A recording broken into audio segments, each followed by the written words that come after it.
Hi, good afternoon, everybody. Thank you for joining. This is the second webinar in our series of webinars on what we call the golden myths, where we take a closer look at artisanal and small-scale gold mining. And today I'm joined by two experts with more than a decade of experience in the countries they work in. This is Don from the Africa Center for Energy and Mineral Policy in Uganda, and Yo, the Gold Program Manager at Solidaridad in West Africa.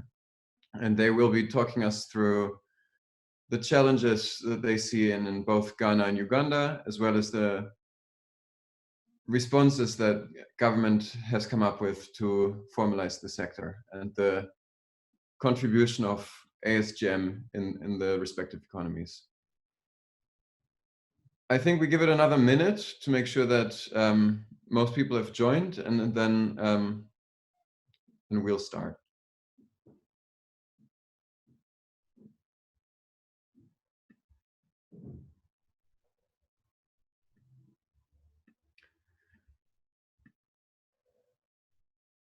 There is two ways to communicate in this webinar. One is the Q&A tool that you can use to post questions. We'll be monitoring the Q&A, and you have the option to upvote existing questions so that we can see where there's most interest in having questions answered in case we run out of time and we can't address all of them. The second is a chat that you can use to communicate freely. Since Yo and Don are going to be busy presenting, it'll be difficult to engage in the chat itself. So if anything is important for you to get addressed, then please use the Q&A function that is open to all attendees of the webinar.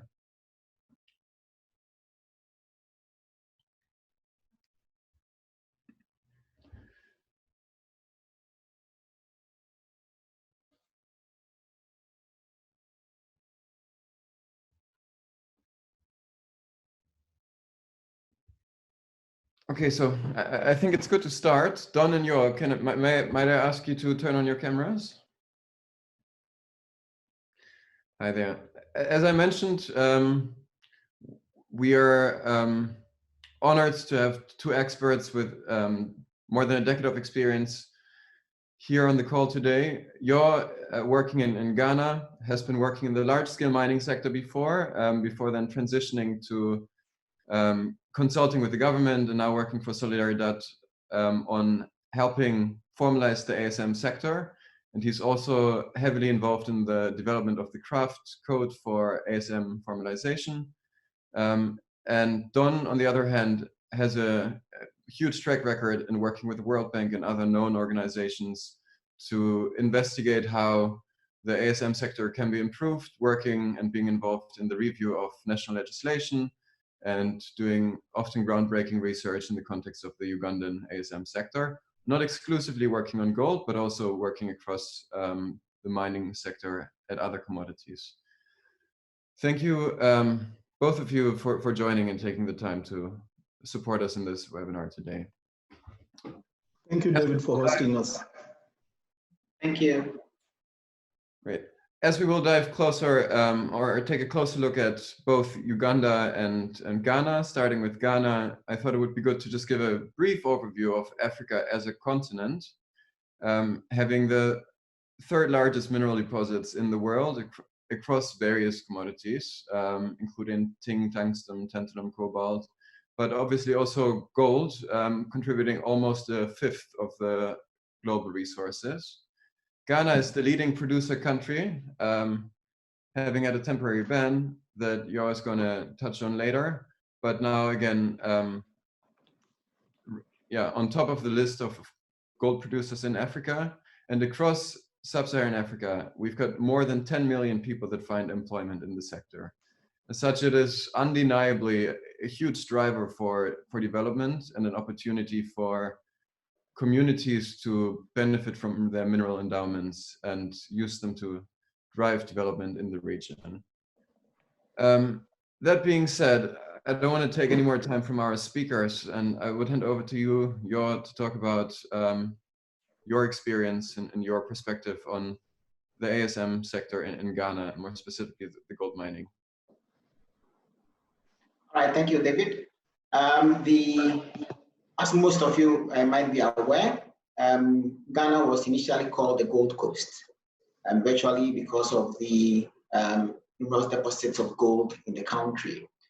And the activity started as far back as the 4th century as a household economic activity where people eventually picking gold dust from the surface of the earth.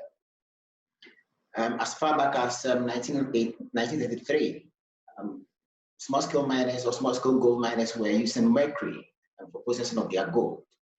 And in 1983, the government at the time introduced the large-scale gold mining and thereby banned activities of small-scale mining by banning the use of mercury in small-scale mines. So from 1933 to 1989, small-scale mining was seen as an illegal activity. It was gold mining in the country was only being done by large-scale mines. Over the years, the government then realized that there was a need for us to improve on the small-scale mining sector, thereby introducing was trying to regularize the activities of small-scale mines. So in 1989, it then introduced a new law, which is the PNBC Law 218, to regulate the activities of small-scale miners. So from 1989, the activities were then seen as legal as long as you conform with the regulations. The sector has evolved over the years. It started from the gathering of gold-bearing rocks, and later on, they started using rudimentary tools. In the past few years, there's been lots of investment in the sector, and now most of the small-scale miners are using heavy-duty equipment, and this is mainly because of the fact that most of the ore are now deep-seated, and also there's been lots of financial investment in the sector. The map on the right side shows where most small-scale mines are located in the country. Most of the activities are in the southern part of the country. We can see gold in virtually most places in the country, but virtually all the regions in the country have some form of gold. So we have most small-scale miners operating in virtually almost every region in the country. But the map indicates the main areas where most of their activities are located. So realize that most small-scale miners are located in the southern part of the country. Next slide, please. So this slide looks at the contribution of the small-scale mining sector to the Ghanaian economy. Mining in general contributes 5% of gross domestic products and also 38% of exports in the country. And gold alone contributes over 90% of total mineral exports. So out of the 38%, gold is contributing 90% out of the 38% of exports. So you can see the importance of the gold sector to the Ghanaian economy. The contribution of the small-scale gold mining sector has increased over the years. In 1989, when they came out with the regulations, the small-scale mining sector was contributing just 2.2% of total gold produced in the country. But because of the investments in the sector over the years, this has increased drastically to about a third of total gold produced in the country. So this shows the importance of the small-scale mining sector to the Ghanaian economy, producing about 1/3 of total gold produced in the country. The sector also employs about 1 million people directly. And if we consider a household size of about 4.5, then realize that it's virtually about 4.5 million people depend on the sector. The small-scale miners also do have some form of corporate social responsibility projects within the communities where they operate. They usually construct schools, health facilities, and also to the extent of even connecting electricity to some of these communities. So the contribution of the sector to especially the local economy where the mines are located is really huge. So in most cases, when mining activities go down, then of course it affects the local economy because they all depend fully on the gold mining sector. We can also see that the small-scale mining sector in general is also contributing to some of the SDGs, that's the Sustainable Development Goals, specifically 1, 3, 4, 6, and 8.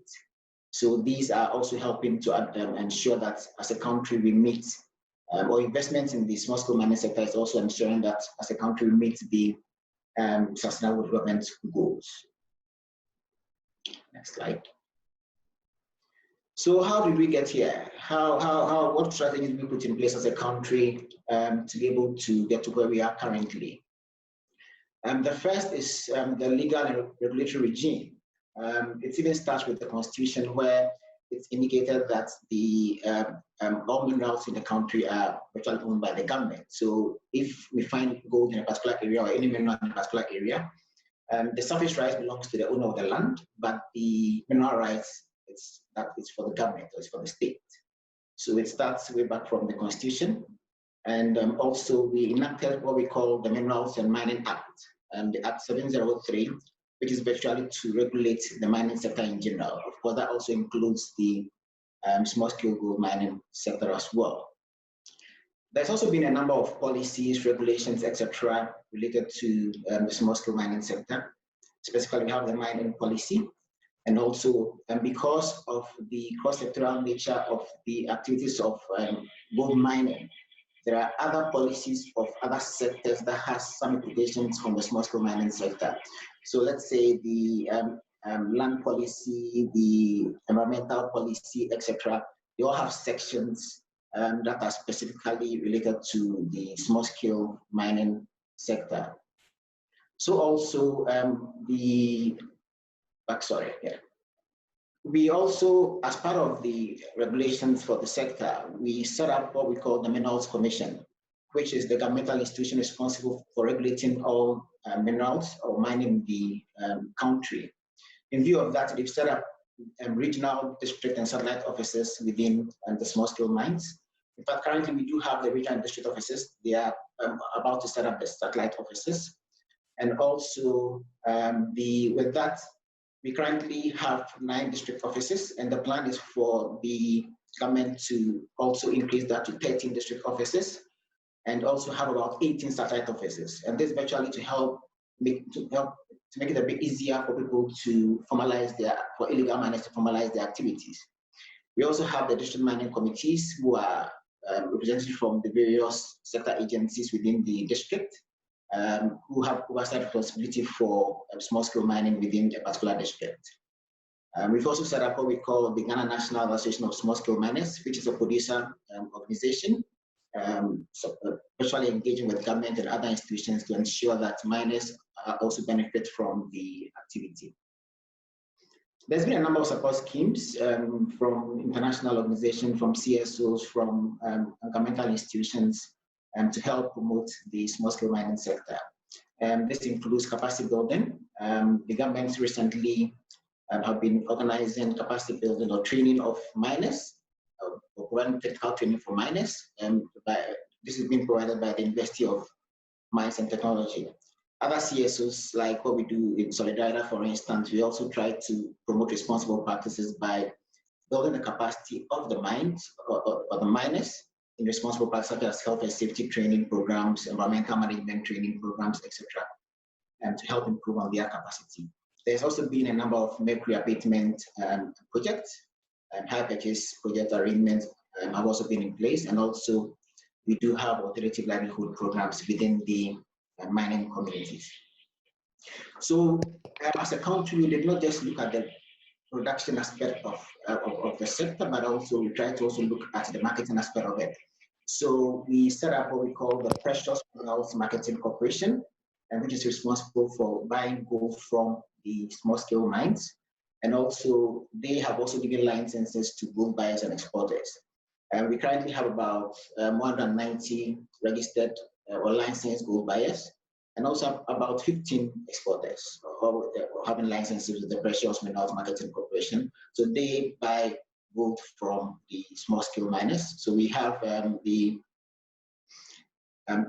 agents buying gold directly from the mines, and they aggregating that at the local level and also selling to companies in the national capital before exports. Other benefits of the sector include payments of fees, ground rents, licensing fees, etc., export charges, and also and the National Health Insurance Levy, and value addition, VAT as well. So these are some of the measures adopted by government for us to be able to regulate the sector, and also for us to benefit as a country from the activity of small-scale gold mining. Next slide, please. Of course, this comes with its challenges as well, and as most of you may be aware, there was a ban on small-scale mining, I think, in 2017, and this was as a result of activities of mainly illegal miners. Over the years, we've had just about 20% of small-scale miners with licenses, and the activity was really having a very negative impact on the environment, especially water bodies, and also degraded land as well. So the government in May 2017 placed a ban on small-scale mining, and the main reason was to come out with strategies to be able to address the illegal mining problem, and also for us to come out with sort of a plan or a project and to ensure that we are able to manage or to regulate the activities of the miners. So the illegal mining is seen as a very major problem for the country, and we are now currently also putting in measures to ensure that we address the problem of illegal mining by mainly coming out with projects to formalize the activities of the small-scale miners. One of them is the setting up of satellite offices by the Minerals Commission to make it easier for the small-scale miners to regulate the activities, because the offices are virtually in their community, so it's very easy for them to then go there to license their operations. There is also large-scale mining and small-scale mining conflict that has happened over the years, mainly because the small-scale miners encroach on land given to the large-scale mines. And the history behind this is that in most cases, the concessions that are given to large-scale mines had already had some small-scale mining activities on them before they were given out. So the locals then still see that as they own the land, although by law they have just the surface right. So this is the root cause of most of these conflicts. So they still see that, they still think that they own the land. So they virtually sometimes go to the concessions of the large-scale mines. And I recall there's been some projects by large-scale mines to try to coexist with small-scale mines. Specifically, I remember Goldfields, for instance, had a project where they tried to coexist with ACEMPs, but because of the nature of the activity now, it's a bit challenging doing that, because initially they were using rudimentary tools. So of course, if you see that part of your concession to small-scale miners, they can't really exhaust the gold in the land or the oil in the land. So it of course took some time for them to exhaust that. So there wasn't pressure at the time for them to give them more land. But now, because of the use of heavy-duty equipment, it's a bit challenging for large-scale mines to do that, because once you give out your concession or see out part of your concession to small-scale miners, it will take a very short time for them to exhaust the ore, and will then, of course, ask for more land. In addressing that, the government has come out to go. The Minerals Commission have what they call the land banks for small-scale mines, where they do the necessary studies in a particular area. Once they realize that there's gold in there, then they give the land to small-scale miners to operate there. There's been other challenges which I guess most of you are aware of: the use of mercury, etc., and health and safety of the workers, and also inadequate support to the small-scale mining sector in the country. Next slide. Yes, and so for us, the way forward is to come out with sort of a national standard for gold, for ACEMP gold, which will be based on the craft code.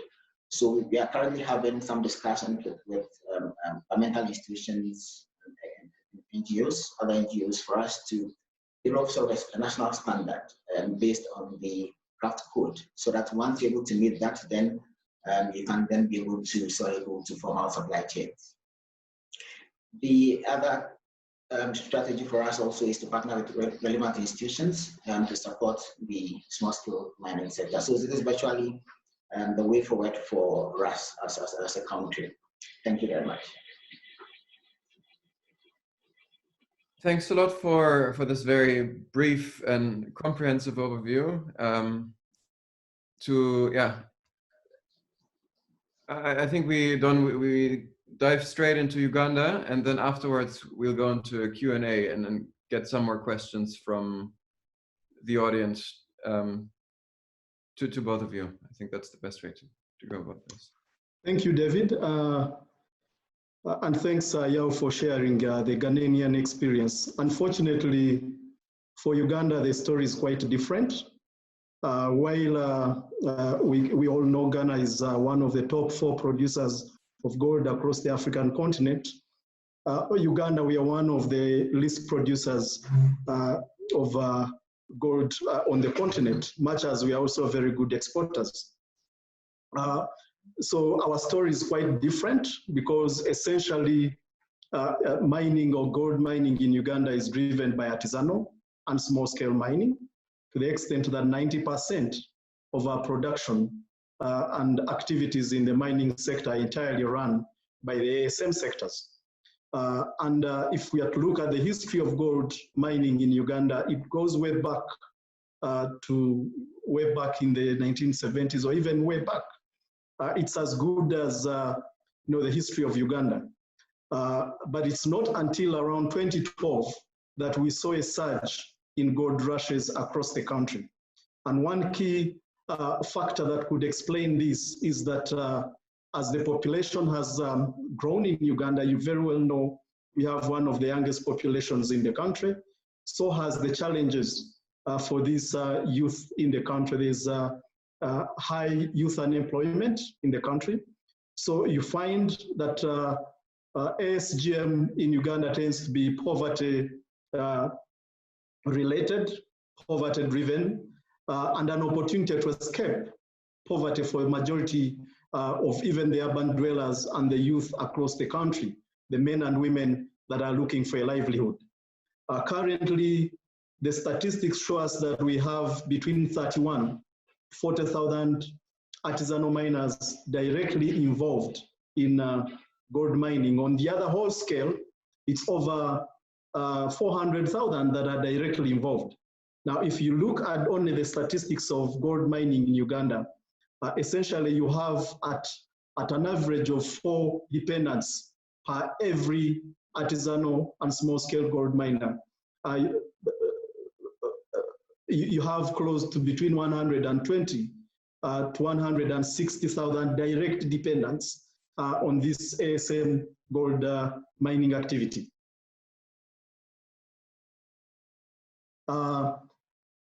So if we look at, David, could we get to, yeah, so if we look at, for example, the recent study that we did for and on behalf of the National Environmental Management Authority, you have a position where artisanal and small-scale gold miners are producing around 7 tons of gold every year. And of course, I'm not going to dwell so much on the other negative externalities of this gold production. Yao has really shared a lot with the issue of Mercury, the illegalities, so I won't dwell so much on that. But in the case of Uganda, that takes us about 15,000 tons that are used to produce the 7 tons we are talking about. But also statistics from the UAE in Dubai markets and the United Arab Emirates indicate that as a country, we export close to 20 tons of gold every year. Of course, part of the explanation for that could be our close proximity to the likes of DRC Congo and the likes of South Sudan for the extra 13 tons of gold that come out of Uganda. But the ASMs, who are the majority and the only producers, because we do not have any form of large-scale, medium to large-scale gold mining activities within Uganda, is essentially mined by artisanal and small-scale miners. Let's have another slide.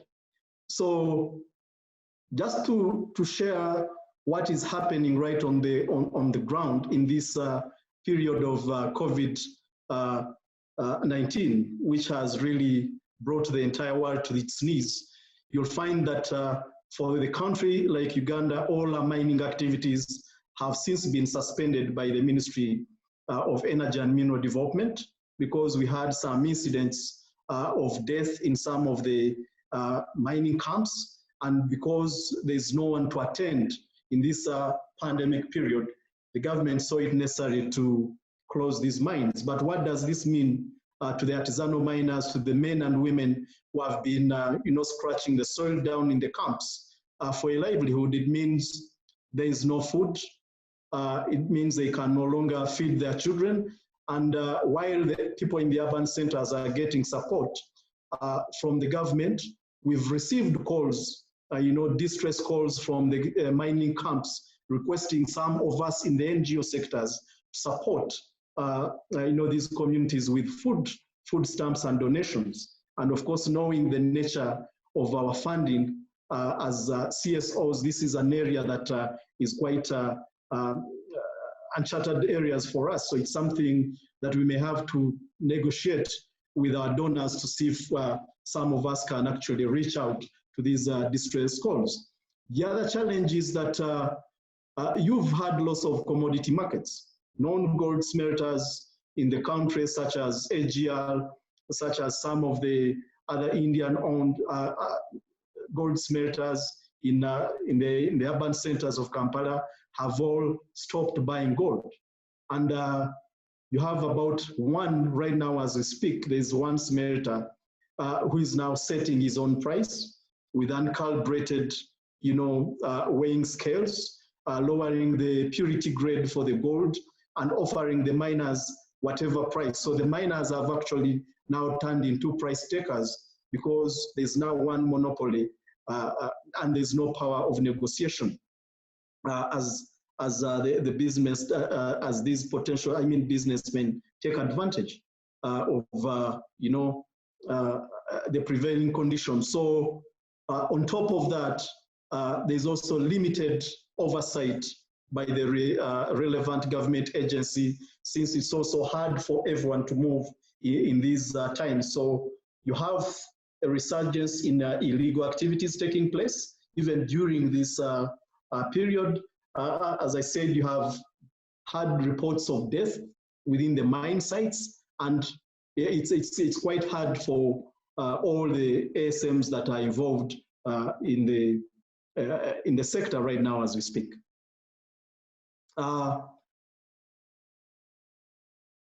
But could have another slide, please, on the economic importance. So this discussion is really about the ASM's contribution to Uganda's GDP. Just to share with you a brief, gold accounts for about 10% of Uganda's exports as of this financial year.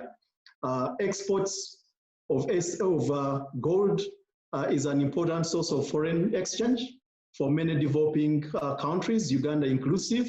And the statistics from the central bank show us that in just a period of 6 months last year, between January and July, we had about $2.5 billion worth of export, the equivalent of 9.1 trillion Ugandan shillings. As I said earlier, last year we exported about 18 tons of gold between January and this is only in a period of 6 months. Of course, part of the explanation for this is we had some gold that came in from Venezuela, which was being re-exported. So that increases, the stake of re-exported gold because of our of AGR as part of the mix. As an economic activity that is normally capital intensive and uses high labor intensive technology, we find that the ACEMP contributes primarily to employment. And I would like to just share the other slide, David, with our participants to just give you a clear picture of the importance. Before this one, there's another slide before this, the graph, the inverted pyramid. The inverted pyramid. Now, if you look at this pyramid here, employment and job creation is at the center of the gold mining business for us as a country. Like I said, 90%. I've already given you the figures, and you'll find that the beauty is that this employment helps the the rural communities or the regions where this gold is mined, because most of the revenues are retained at source. Majority of the miners that are involved there are basically, moving between agriculture and gold mining, with gold mining being a substitute in times of seasons where they cannot tend to their gardens. As I've already also shared, you find that ASGM also contributes greatly to the exports, and it's the only contributor to the exports, since we do not have any large-scale mining. The revenues, I said, are retained at source.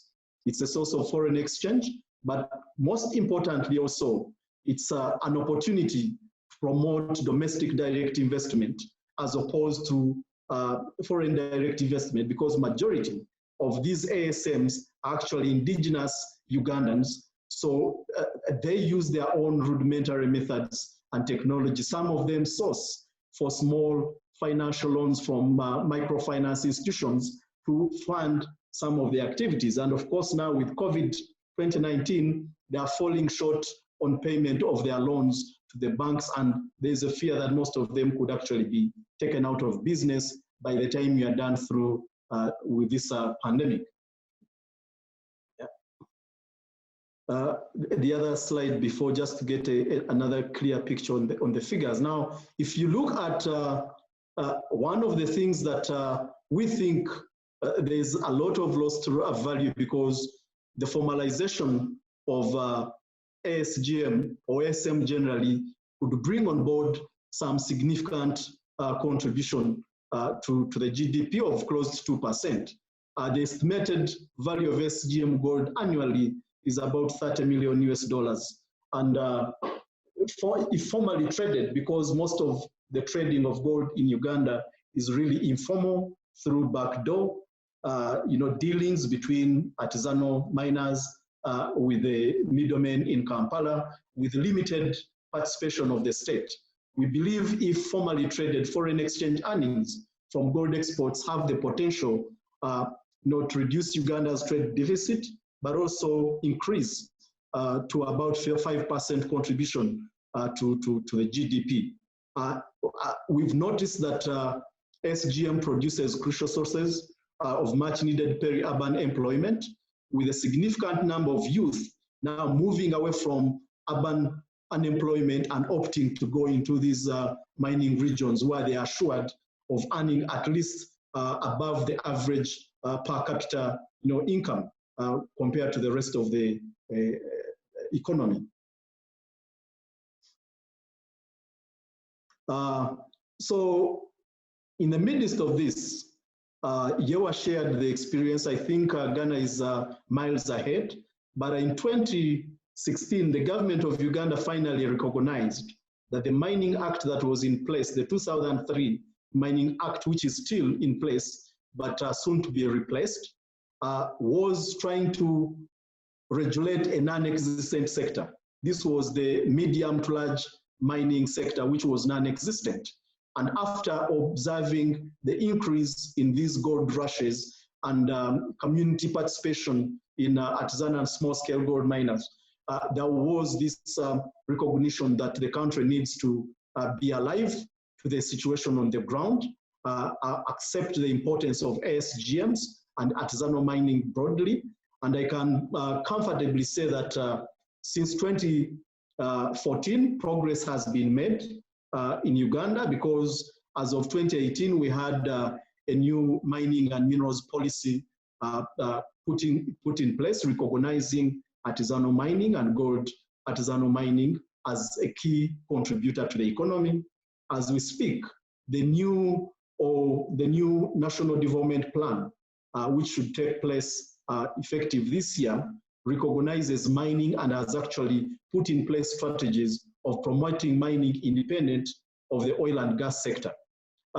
This new policy framework introduced a new licensing framework that distinguishes artisanal mining and small-scale mining with clear compliance obligations. It also ring-fences artisanal and small-scale mining to promote domestic direct investment. Because of our proximity to, a fragile economic, political ecosystem where we are in between South Sudan, between DRC Congo, between Tanzania, Kenya.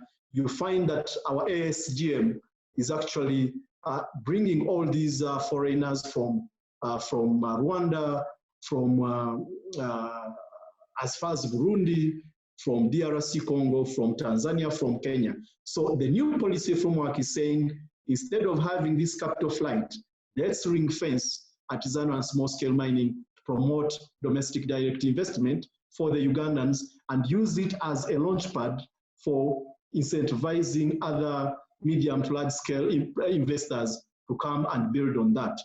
It is currently, we are working with government as Africa Center for Energy and Mineral Policy to undertake the first ever biometric registration of all artisanal and small scale miners in the country to establish the actual data, but also this will be used for purposes of planning for the ASGM as a sector. The new policy framework has also given birth to a bill that is currently before the Ministry of Justice and the Ministry of Energy, and should be presented to Cabinet anytime within this month or next month. And this framework promotes zoning and gazetting of SGM operational areas, as well as the establishment of regional SGMs, community processing and buying centers. As we speak, in the Karamoja northern eastern part of the country, already a regional center has been established. Another center is under construction in the western part of the country, in a district called Intungamo, closer to the border with Tanzania and Rwanda. The government has also introduced a new mineral protection police unit to enforce compliance and rein in on mineral smuggling across its porous borders. Another critical element, because of our positioning politically, has been to domesticate the ICJLR regional initiative against the illicit exploitation of natural resources within the 12 member states surrounding DRC Congo. And under this, we are already developing systems to put in place a regional certification mechanisms for the 3Ts as well as gold. And as we speak, there has been a suspension on export of all 3Ts until Uganda commences issuance of ICGL certificates. So these are some of the initiatives and developments that are shaping the artisanal and small scale gold mining sector within Uganda. Thank you, David. Thanks a lot, Don. Again, a lot of very interesting information, and I had one eye on a couple of questions that already came in, and some of them are directed to either Don or directly, but both of you, please, if you think you can add something to this, that would be very interesting. A very easy one up front is Jeffrey Obo asking if we could elaborate a bit more on what the craft code is and in how far this will integrate it in the Ghanaian legislation. So if you could quickly introduce the craft code and how that works, that would be great. Okay, the craft code was developed by the Alliance for Responsible Mining, and the full meaning is the Code of Risk Mitigation for ASM informal trade. The idea is to come out with some checklist, form of a checklist, to ensure that, to see how best the ASMs respond to these checklists. The craft code is based on the OECD due diligence guidance.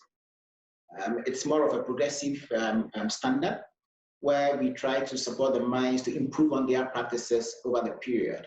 So once they sign on to that, then it's more to do with we checking whether they meet the criteria set in the craft code, and supporting them also. Once they also commit to that, then they come out with a plan to be able to ensure that they're able to meet whatever risk that they have on their mine sites. So the strategy for us as a country is to see how best we can sort of have this craft code in country. I realized that there was another question on due diligence. It's a big challenge here. So the plan is for us to then adopt the craft code as a country. We've had discussions with the Ghana Standards Authority, with the Environmental Protection Agency, with the Minerals Commission, etc. We just formed a committee to be able to come out with measures to be able to ensure that we adopt the craft code as a country. So once that is done, then all gold live in the country, we have to ensure that they meet the craft code requirements, or they have plans of meeting the craft code requirements. So that is the strategy for us as a country. So we hope that we're able to achieve that in order to ensure that we're able to meet the OECD due diligence guidance, and also to link the mines to formal markets. Thank you. Great. Don, do you also want to comment on due diligence systems and how Uganda at the moment is trading gold?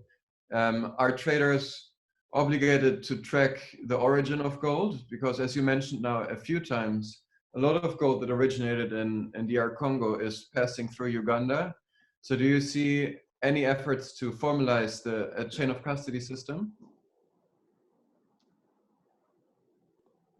Thanks, David. I think Uganda has been very slow to implement the ICJLL certification mechanism, but I can say in the last 2 years, in the last 3 to 2 years, there's been a lot of progress made.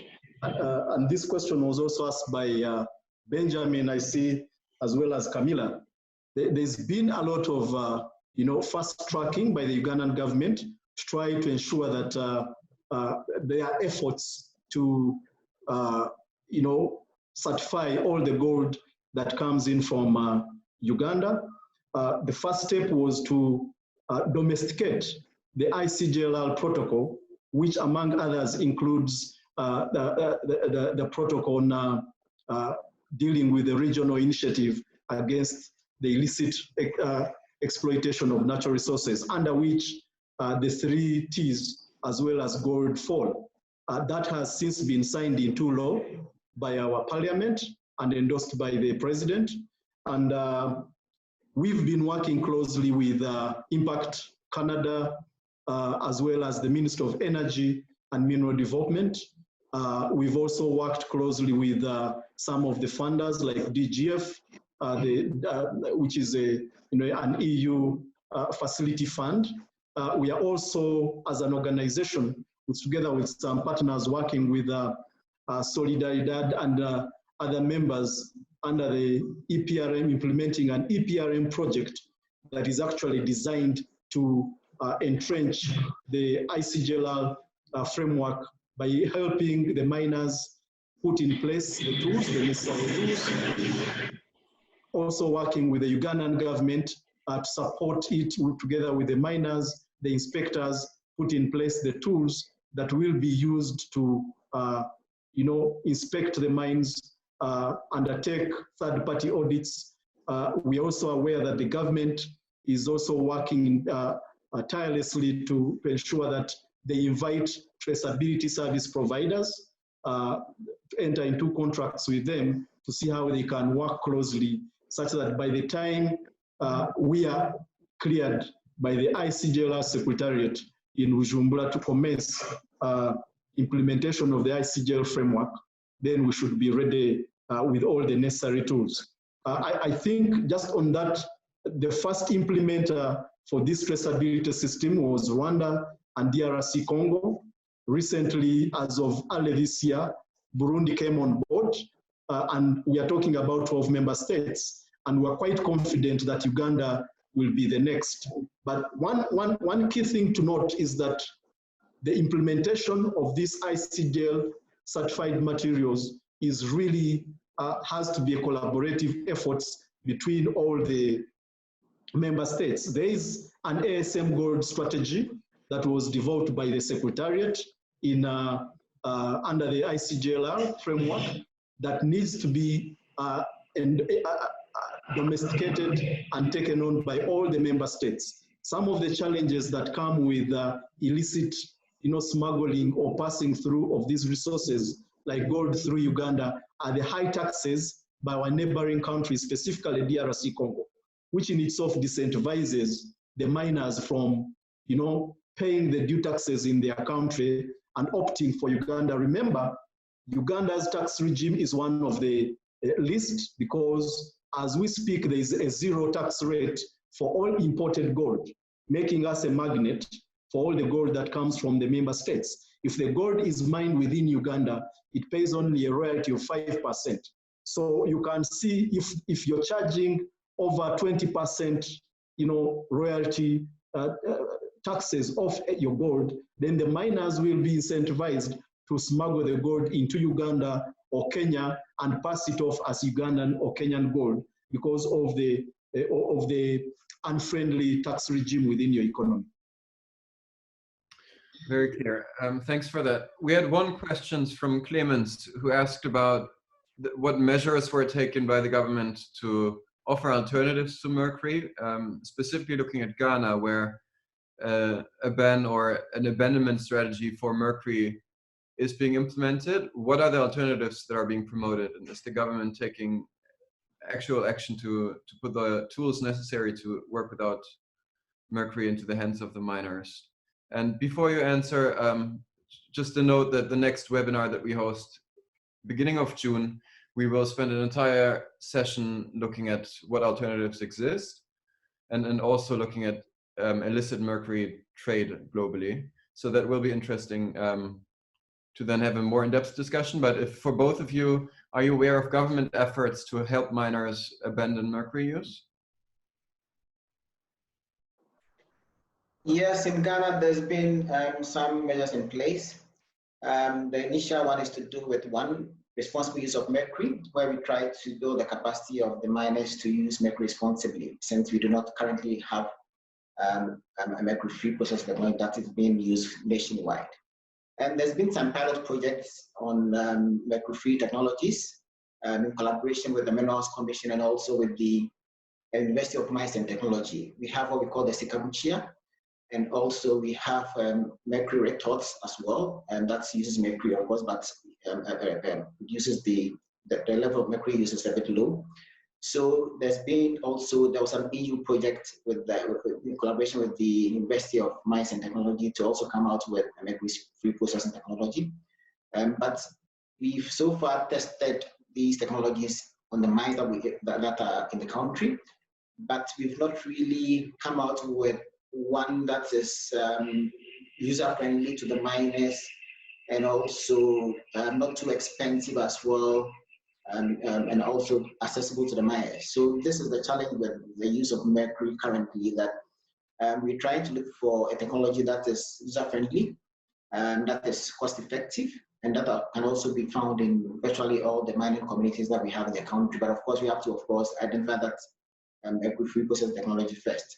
So at Solidaridad, for instance, we have a project whereby we're trying to identify mercury-free process technologies globally and see how best we can pilot that in country. And with the successful ones, then we promote that in country, because that for us is key. And we're hoping that we'll be able to address that hopefully by the end of the year. So yes, and we're also doing that in collaboration with the Minerals Commission and the University of Mines and Technology. Great. And Don, do you have any visibility on Ugandan efforts to make mercury reducing technology available? You're on mute at the moment. The other slide, if you could bring up the other slide on the data from NEMA. Uganda is one of the few countries that have actually moved some steps with regard to this process. This particular study was a national overview of the ACEMP sector in Uganda with regard to extraction of gold using mercury. It was part of a global funded project, and Uganda was picked as one of the key countries to try to establish the magnitude of mercury use in gold extraction. And as you can see, the data here is not really pleasing, because we are using annually about 15 tons of mercury to extract 7 tons of gold, which is like using twice, you know, 2 kilograms of gold of mercury per every kilogram of gold produced.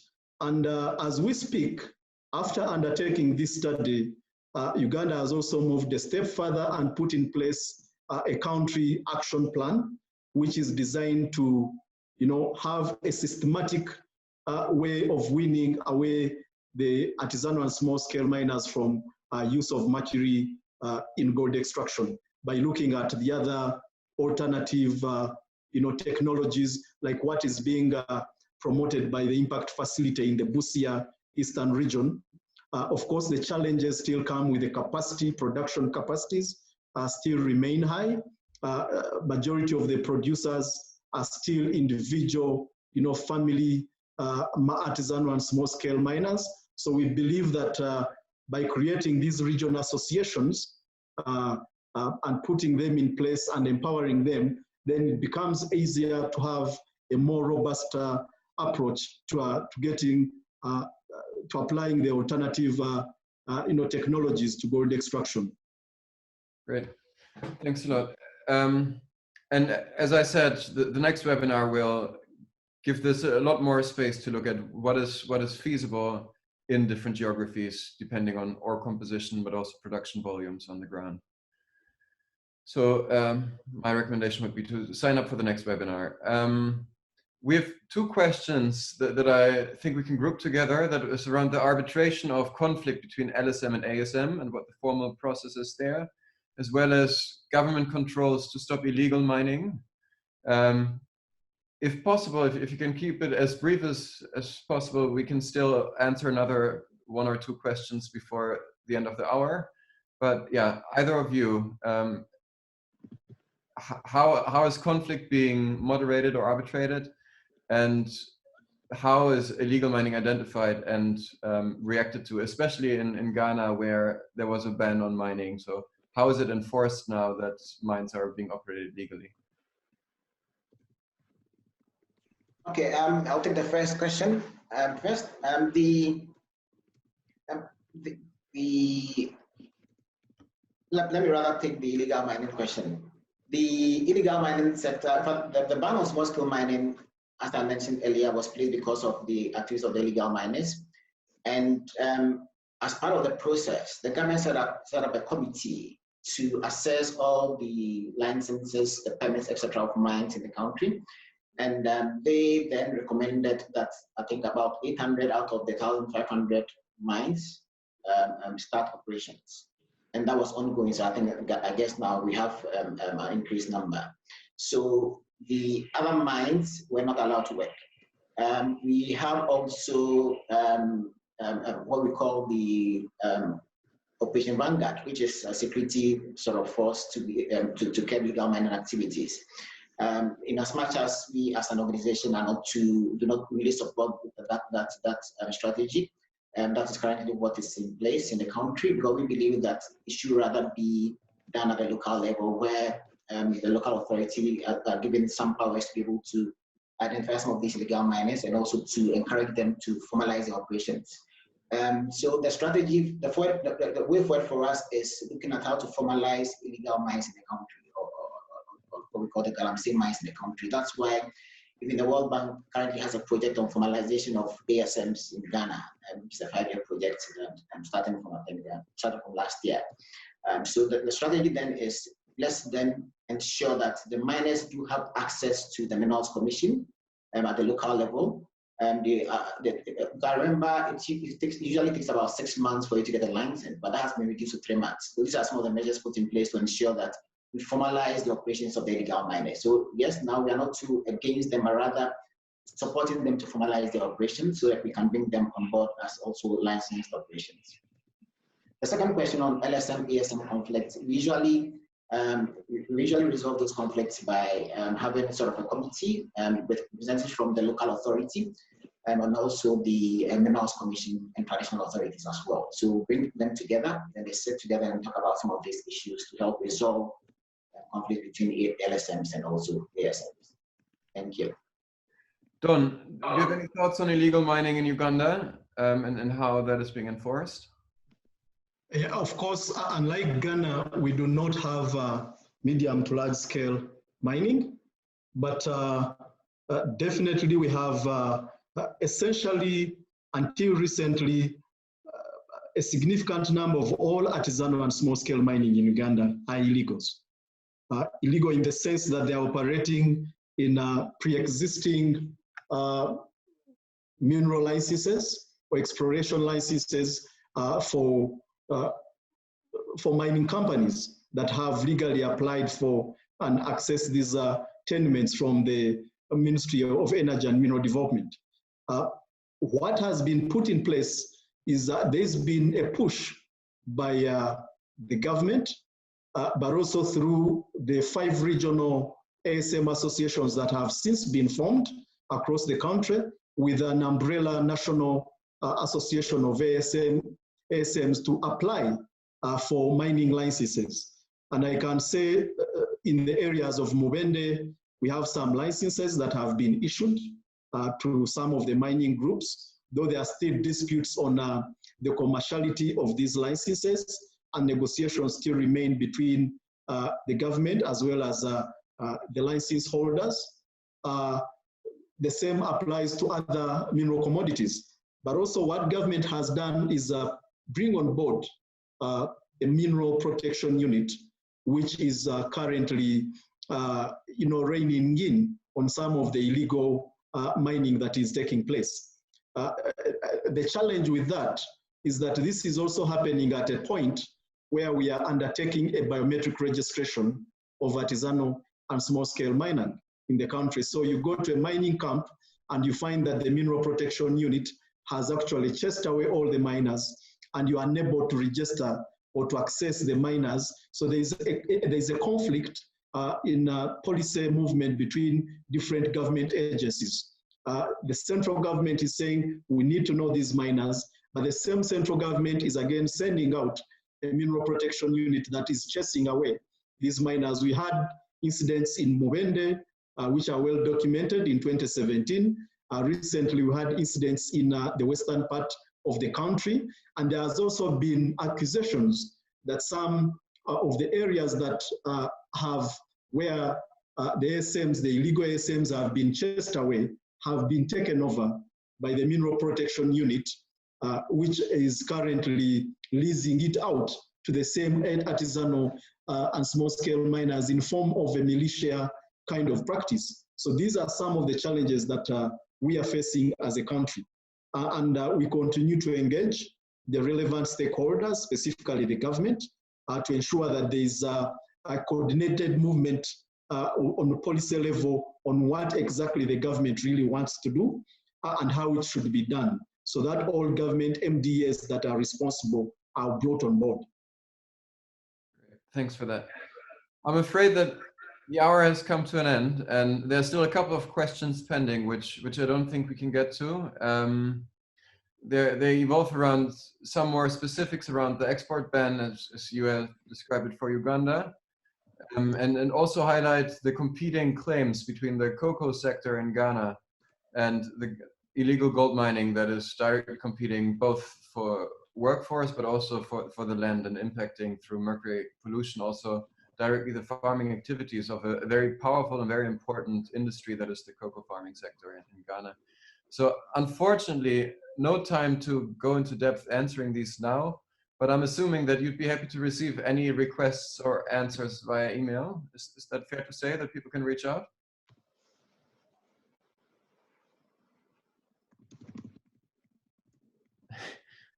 I take that as a yes. The same counts especially for me. If there's any question that remained unanswered and you want to have more of a follow-up or comment on the content of the webinar or suggestions for future webinars, please do not hesitate to contact us directly. My email address is david@impactfacility.com.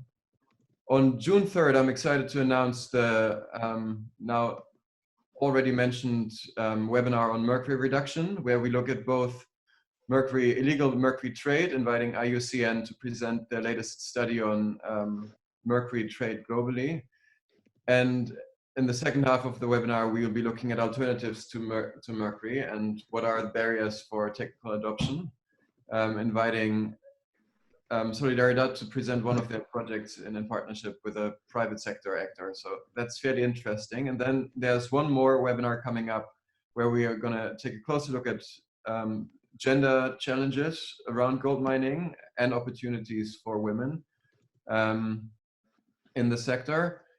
And then after a summer break, we'll take a closer look at South America, also allowing a deep dive into specific countries and also the supply chain at large and some of the standards and tools that are out there to do due diligence, including the craft code, but also looking at certification such as fair trade and fair mine, and the progressive approach that the Impact Facility is promoting across the mine sites where we are working. You can sign up for any of the webinars on the website as below, solidaridatnetwork.org/goldwebinars.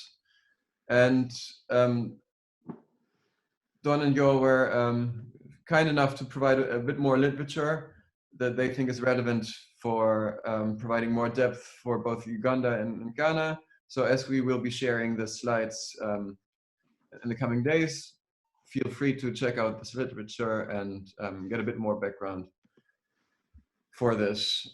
Thank you very much for attending. Thank you very much for presenting today. I thought it was fascinating, and I'm glad that we had a lot of time to answer some of the questions that were being posed. Any closing remarks from either of you?